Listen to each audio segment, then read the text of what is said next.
Welcome back to another how-to episode in regards with crocheting. It's the only sort of series I'm doing on how-tos. I hope you guys are enjoying these. Please like and comment below any questions you have or anything you want me to cover.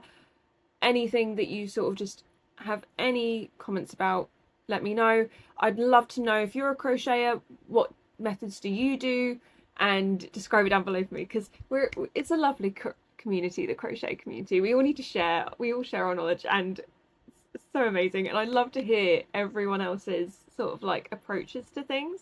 So please feel free in the comments down below to let me know if A, you're enjoying these, B, if they're helpful, C, if you've got any questions, and just everything else. I want to know how you guys are doing. But yes, I hope you guys enjoy this episode.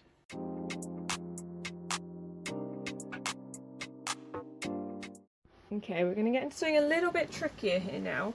We're going back to doing double crochets, but we will be going to be focusing on front post and back post. I know, it's a bit of a jump. Bit sounds confusing, but once you sort of understand it, it's easier. So we're going to chain 2, turn our work. Now to front post double crochet, you'll yarn over like you would do for a double.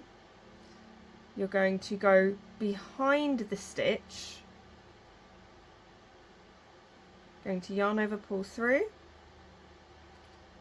and then complete a double crochet stitch, and that is your front post. Can you see it's sort of pushed it out a little bit? It's put it towards the more forward. Now to do a back post double crochet, you're going to wind the yarn around your hook. Instead of going from this direction, we're going to go from behind and hoop it from the back, the entire stitch. Going to yarn over, pull through, and then yarn over, pull through 2, yarn over, pull through 2, completing the second double crochet. And as you can see, that has now pushed it to the back.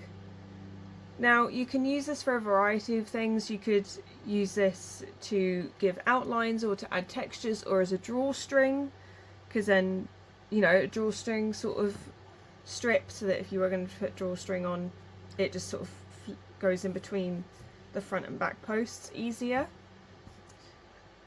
Now we're going to do a front post again, so yarn over, under the stitch, yarn over, pull through 2, yarn over, pull through 2,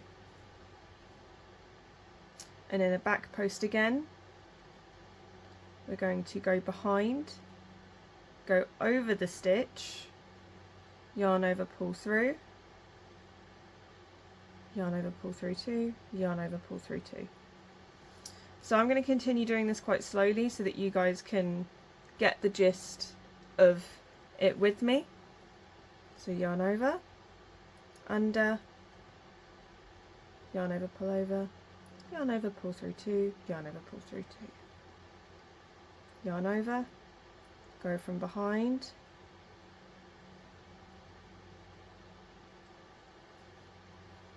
yarn over, pull through 2, yarn over, pull through 2. And then you're going to continue that for the rest of the row.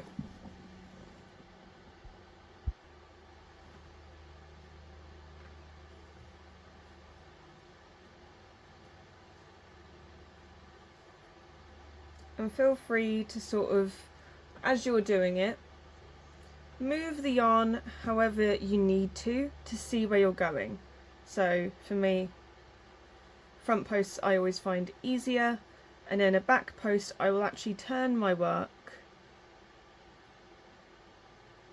so that I can see exactly which one, and then it can be easier to pull through as you do it.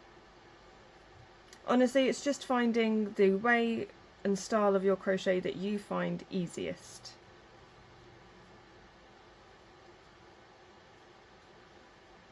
And there you go.